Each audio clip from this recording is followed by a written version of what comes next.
We're making a video on how to search for a sperm donor. So we went through our first cycle of IVF recently, which we won't go into in detail because if you want to find out what happened, watch all the other chapters. We've got this. But one thing we found really hard was finding a sperm donor, which obviously is a requirement for us as we are a same-sex couple. So the process, we knew it was going to be hard and long, but it ended up being much harder than we thought it was going to be. Yeah, so it was really confusing as well. Very confusing. So we thought, why not making a video about it to help people understanding? Talking to people about this can be quite challenging because obviously it's not a common thing that people do. But that said, I think there are a lot more people having to use donors, whether that's sperm donors or egg donors, than people actually realise. But it's a secret, no one talks about it. Yeah, I think heterosexual couples talk about it far less, obviously, because they can get away. I know that's slightly derogatory language there, but they can get away with never telling the child if they want, with people not knowing that they had to use a donor in the first place. When we tell people we're going through IVF, they understand that we're gonna need a sperm donor, and we are being asked many silly questions, or we have to go through the process of hearing so many comments that are absolutely laughable because people think it's normal to say that or to ask that, but if you turn it the other way around, you think, hang on a minute, yeah, it sounds weird. We have a lot of weird requests. So people say, oh, why would you have to pay for a donor? And why would you need that? You should ask my brother or my friend, or I'm sure someone, and it's very inappropriate. When we were searching, we found the process very complicated and there wasn't really like a manual or a clear guide of what to look for and how it all works. And we actually thought that perhaps also our clinic, and everywhere is the same, clinics could have some guidelines or better ideas. No, they don't.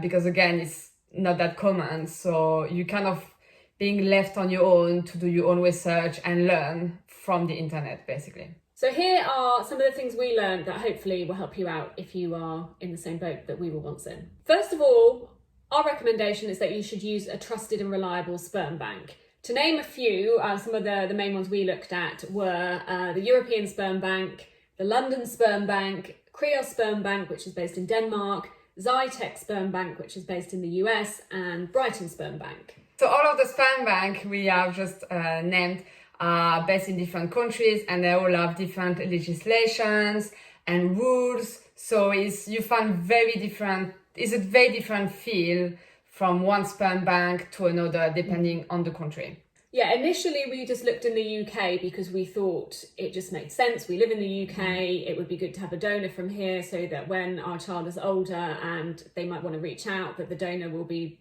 potentially still in the country.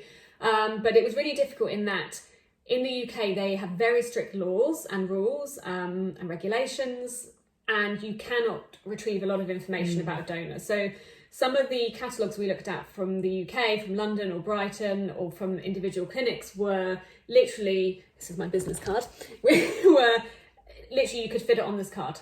It would be kind of name, occupation, sometimes hobbies, hair colour, eye colour, skin colour, and that was it. You wouldn't have a photo of them as a baby or an adult. You wouldn't have a letter from the donor. Sometimes you did, I think with the London Sperm Bank, but not always, and it was just very limited. And what we were told was this donor is, you're not meant to view it as kind of a father. It was almost like, don't view this as even a person. This is just genetic material. Yeah. And at first, I think ethically we were like, yes, that makes sense. We don't want to be swayed too much by photos and sob stories and love letters and whatnot. But as time went on and we really struggled to find a donor because there are so few donors in the UK, we started to look overseas. Yeah.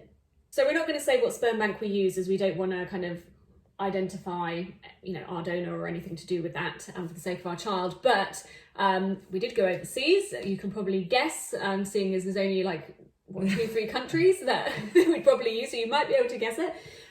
But the benefit of going overseas was that the profiles were much, much longer. And it wasn't just a case of seeing photos, it was a case of their genetic kind of history, genetic testing, family testing, health. That was really important for us, and we got far greater information overseas.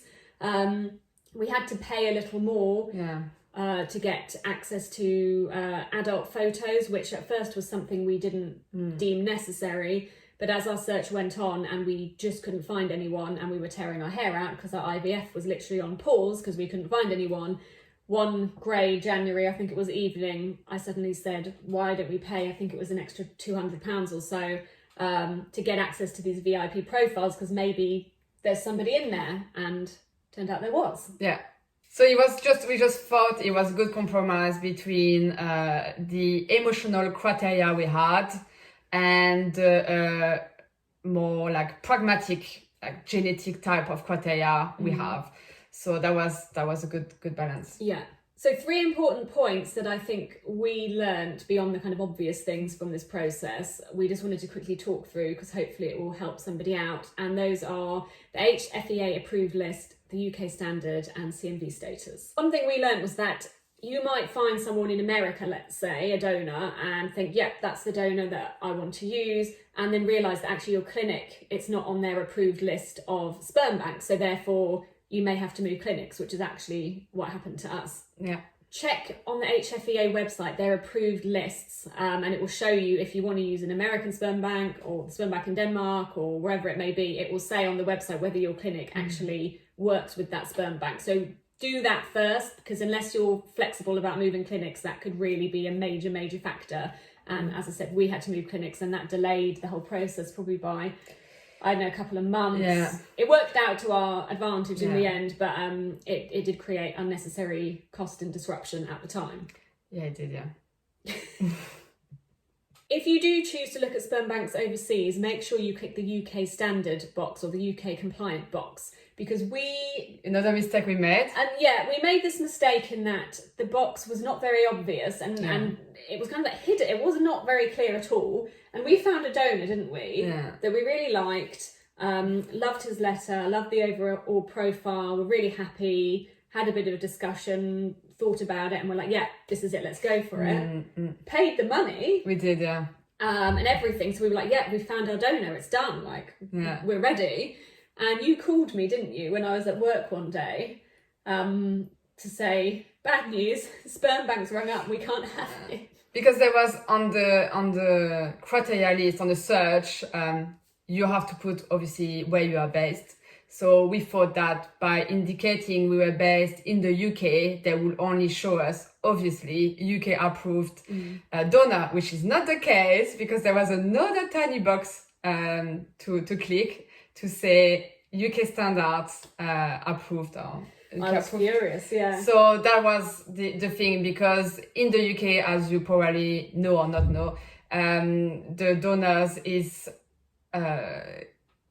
can be used only by a certain number of family. Yeah, and they can't be anonymous. They can't be anonymous, and also the sperm has to be in quarantine for 3 months. Yeah.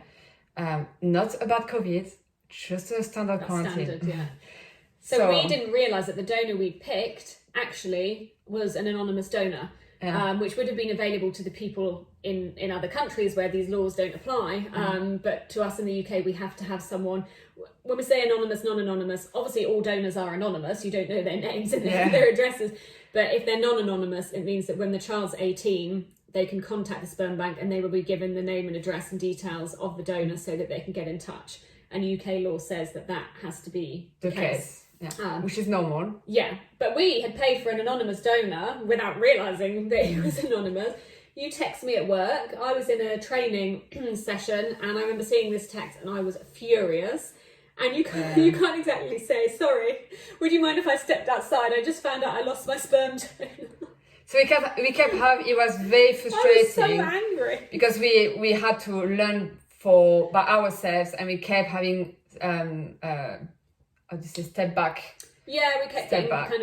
Yeah, and it was one step forward and about 20 steps back, I think, for a long time. It was very, very frustrating. The other important thing is to look for CMV status, and if you've already looked for a donor or started looking around, you probably will have seen this. And CMV status, you were either positive or negative. Most people walk the earth, my parents, your parents, all the heterosexual people of the world, and they get together and they have a family, they have a baby, and they don't know their CMV status. So arguably, yes, it's not hugely important. No. But in very, very, very, very rare circumstances, if I was to use a CMV positive donor and I am CMV negative, there could be an impact on the health of the baby. It's just the fact of, as Anna said about, when you're a hetero, you just don't screen each other genetically and CMV wise. So, why would we do it? It's just of this tiny thing in our head which says we know that there could be something wrong, and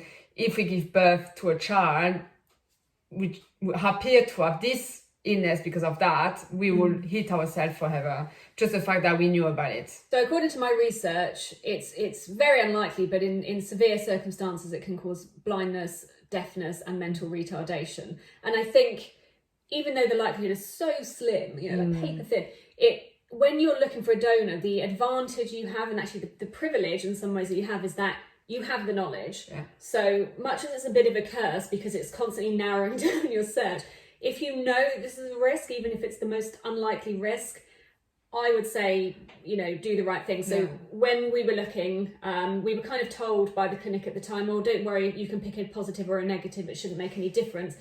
We kind of said, well, according to our research, there could be a marginal scope for something going wrong. And in the end, I got tested, didn't I? They said, well, you'll need to know your CMV status. Yeah. And I was obviously CMV negative, which was really annoying because there are far more positive donors than negative. And because I was negative, it meant that I would have to find another negative to play it safe. And not positive. So that immediately put the amount of donors, it just went Yeah, it really restricted our research, so that was frustrating again. But we knew we were doing the right thing and we were playing it safe, and the main thing is the child to be in a good health. Yeah. And that's not to scare anyone, because if you've already picked your donor and you think, oh my gosh, I don't know my CMV status, chances are highly, highly likely you will be fine, because like I said, our parents, all the heterosexual people of the world, don't get tested for CMV status before they have a baby. So you'll probably be fine. But if you haven't already decided, that would be something to consider, yeah. Yeah.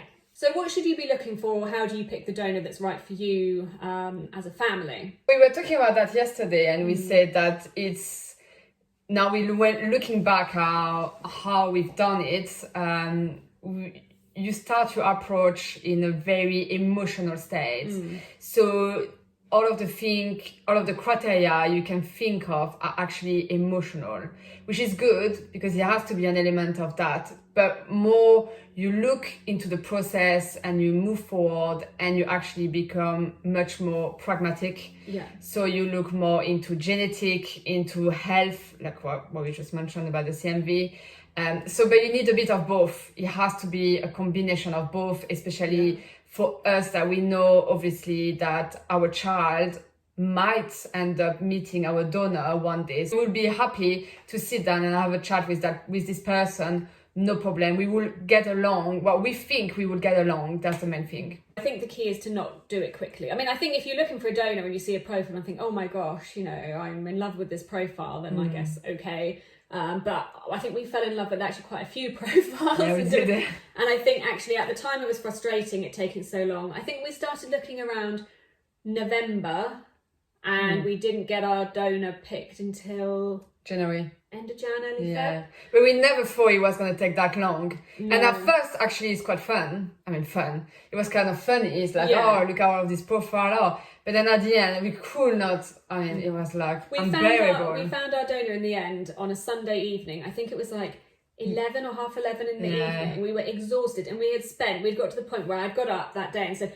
we need to spend the entire day just getting this done because we have to find someone. This is ridiculous. I think we looked through every single donor profile on this website. There was hundreds, 10 times over. Yeah.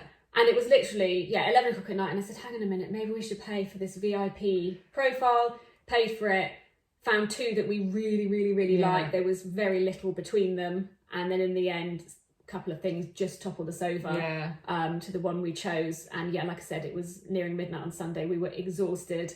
I think we both went into work that Monday like zombies, but I was so happy because I felt confident and at peace with who we had chosen. Yeah. And even now, when we think about the donor, obviously now moving on, we are so far in the process of our IVF. We're not meant to at this stage, but we are actually. This is chapter 3, but it should be very confusing. I think, because we've been through IVF now and we've actually learned stuff. And the other thing, I don't really want to say too much because it's going to give away basically what happened in our cycle. But don't always assume that because you've paid for donor sperm or donor eggs and they've obviously passed all the tests and everything looks hunky-dory, that it always is, because we did encounter some problems, but you'll have to watch. But still, we do not regret at this stage. We don't regret the donor we picked, because when we step back and think about his profile, what he wrote, where he come from, about his whatever his background, we are 100% sure we picked the right one, and that this is how you should feel. And we're sticking by him. Yeah, we are. We're standing by our donor, even though we've had some problems. We're standing by our man. We literally are. Yeah. So there's loads of different things you can look at on a profile. I'm just looking at my notes behind, sorry. Check their availability first. If there's only one straw left, we wouldn't say it's ideal. One straw means one go. You might get lucky and it worked first time, but if you're like us and you want you both want to carry or both want to have a shot, then you will need more than one. Yeah. Our IVF did not work first time, so we ended up buying 5 straws. You just give it out. Oh, well, they'll know anyway from Instagram. Okay. Does it look like IVF worked first time? Unfortunately, no. Although I've still kept some weight, but no, IVF did not work first time. Actually, checking the availability should be number 1. Go scroll down the page, and it's the first thing you should check, because don't waste your time reading a profile for 10-15 minutes, falling in love with it, and then check the availability to just find out that is not really That's available. what we did at the end. Yeah. I said, don't show me profile, check availability first. Is it available in the UK? Yeah. Because sometimes it would be available to other countries, but not the UK, and how many are available. Yeah. We bought 5 straws in the end, 3 of which we had shipped here, 2 of which are reserved in the country of origin for us to use if we need to ship it over at a later date. So we had 5, we've lost 1 already. Pay close attention to medical history, I've already said that. I think that goes without saying anyway. Physical characteristics, I think, are important to some and not others. We ummed and ahed with it. We nearly picked a donor, actually, that was a different race. In the end, we didn't. I think everyone goes on their own personal journey. We went Caucasian in the end, but I think if you find a profile and you really like the donor profile and they don't happen to be the same race, I don't see why it'd be a problem. No, it doesn't matter. Some people look for physical characteristics so that they look, more familiar. We didn't look for that. I mean, at first we did. To be fair, at first we did a bit, but as it went on, we didn't. No. But in the end, I think the donor we picked it was more personal characteristics. Was a complete blend actually of you and me. The physical, nothing. Physically. Doesn't look marginal. Like us. Really? Marginal. Yeah. Could be my second cousin from somewhere, I don't know. Marginal. You can see whether they already have children. Again, this might be important to some and not others. At first, it was a big win. If we saw a profile and it said, already have children, yes, we'd think this donor has a family. It made us feel more at ease. He had his own life. But actually, the donor we chose in the end didn't have any children. So it became less important. Yeah. So something to look out for. Reported pregnancies is really important. It is important, yeah. Because if a donor has reported pregnancies, it means obviously somebody has succeeded with that sperm somewhere, and it means that it's good to go. Yeah. Again, when we purchased our donor, there were no reported pregnancies, so we took a bit of a risk. But actually, we found out just before our cycle failed and finished that he did have reported pregnancies. So it's a good sign. So we know that somewhere out there, his sperm has worked with somebody else. But again, some people search only by reported pregnancies because they deem it very important, which I can understand. Yeah, me too, yeah. Obviously, occupation, hobbies, you might be, I don't know, a doctor and think I want a donor that's a doctor and a builder and I want to, especially if you want it to replicate your partner. Like I said, our donor had hobbies and interests that were kind of a mesh of both of ours. So that worked quite well. I mean, we'd never really based our choice on occupation, to be fair. Never. No. It's more, the hobby. Well, I think we did. I think if we'd picked someone that was like an advanced statistician or a mathematician, I'd be a bit like, bloody hell, I'm not mathematically minded. So I think if I have a child that's a maths genius, I wouldn't be able to help them. So I think it did play a part, although it wasn't like the be all and No, end all. I mean, if someone was a builder, it would have not. Doesn't matter for us. No, it wouldn't have mattered. But I think it would have swayed a bit if it was something. Yeah, but so far removed from what I do and what I am, and vice versa. Yeah, like for example, builder, we're not. It's so far from. Well, I'd be closer to a builder than I would be a mathematician. I think so. And finally, the letter. So donors often will provide a letter, and oh my gosh, we read some shockers. We read some amazing ones, and what we read some. I mean, there was one. I won't say specifically what it said, but it was similar to kind of like, hey, it was like 1 or 2 sentences. Hope you're okay, future child, but I'm just doing this because I need some money to build something or other, and cheers. And at least it's honest. At least it was honest. Our donor's letter really sold it for us. Yeah. We obviously can't say what it said, but I think everybody has a different requirement, and for us it was just a very... We imagined that we were the child reading it at the age of 18, thinking, how's that going to make that child feel? Yeah, I mean, yeah, exactly. I mean, for people living in countries where the donor can be anonymous, it doesn't really matter, the letter. I mean, if you never intend to tell your child you use a donor and is an anonymous donor, the chances of this letter coming out is so slim. Yeah. But for us, it's something very important, because obviously we're not gonna lie. We can't lie to the child. Yeah. And we think that the letter will be most likely in her hands one day. Yeah. So it's very important. And also, as to say with the anonymous stuff, if you wanted to use a donor and the child for never to find them, you actually can do that, but it would require you doing your fertility treatment overseas. Yeah. So if you went to that country, you could pick an anonymous donor. We personally, I would agree with the UK legislation. I don't think you should take the right to find that information out away from the child before it's even conceived. Yeah. We've always tried to put ourselves in the position of the child and think, what would we want? And I think the right to get in touch is only fair. But, you know, I don't want to sit here on my high horse and say this is the right thing to do. Everyone has different reasons and everyone brings something different to the table. So, and maybe we deem it as very important, and the child will be like, yeah, I don't care, I never want to know, I don't even want to. Teenagers are always in crisis. So I think if you're 18 and you're like, oh, you know, I have a father from another land, I must get in touch with my roots. And, a donor from another land. Well, a donor from, but teenagers are teenagers. And I think that's what the difficult thing is. If I'd been told this at the age of like 16, 15, 18, I'd have probably been like, there's a part of me that's in another part of the world. You know, it's just how we react. I think it's only when we're adults and we're a lot older that we realise what's important. But maybe not. Maybe, you know, who knows? But whatever our child wants to do, we are fully behind him. It will be a boy. We're fully behind him. And I think that we would be really comfortable meeting this donor, and I'd actually like to meet him and say, you know, 1,000,000 times thank you, and you sound so wonderful. Are you as wonderful as your profile? We must find out.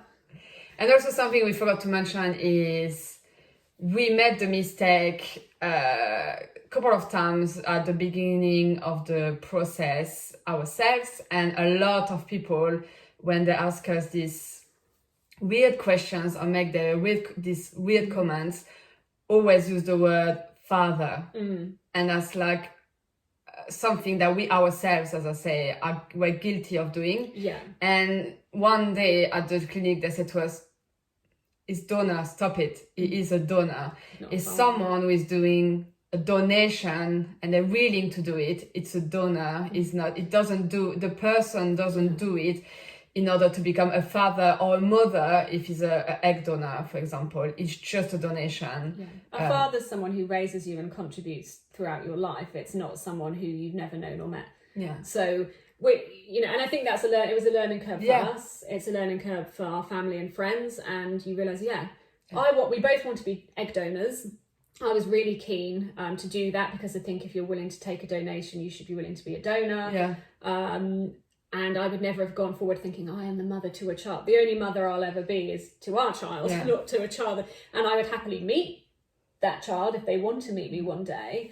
But a donation's a donation. If you're a blood donor, you don't go around meeting all the people you donated to saying a part of me is in you. I owe you. You're a donor. Unfortunately, I can't be an egg donor because I don't have enough eggs, apparently. It's the same for me. I mean, obviously... my eggs perished. It's the same for me. Obviously, I will not share technically any genetic material with our first child. No. But it didn't cross my mind to think I was not going to be her or his mother. Yeah, exactly. And this is something that has to stick here. And a lot of people see being a mother or a father as just sharing or looking alike physically or sharing DNA. Unfortunately, it's not as simple as that. That's the easy part. Yeah. That's just a given. Exactly. But I think especially when we have our child, like, you'll be bonding with it anyway, and that's why I'm going to leave like late night feeds and all that kind of stuff is where you're really going to bond. So I think that would be the best way. Only at night, yeah. Yeah, only at night. I don't mind picking up a bit during the day, but I think if you do the late night feeds, changing diapers, cleaning up, that will really create a strong bond. Great. So that's it. I think the best thing we can say is it's not a race, it's a bit of a marathon, and it is a journey. And the best thing that we've taken away is when you're searching, it becomes your whole world, your whole life, your whole focus. Yeah. It's stressful, it's emotional. But once you've found the donor and you go into your IVF or your IUI, you are so focused on the medicalisation of the treatment, your health, your relationship, your future, all that worry and searching goes away. It just fades into the background. And you kind of we don't forget about it, but it's just not necessarily important anymore.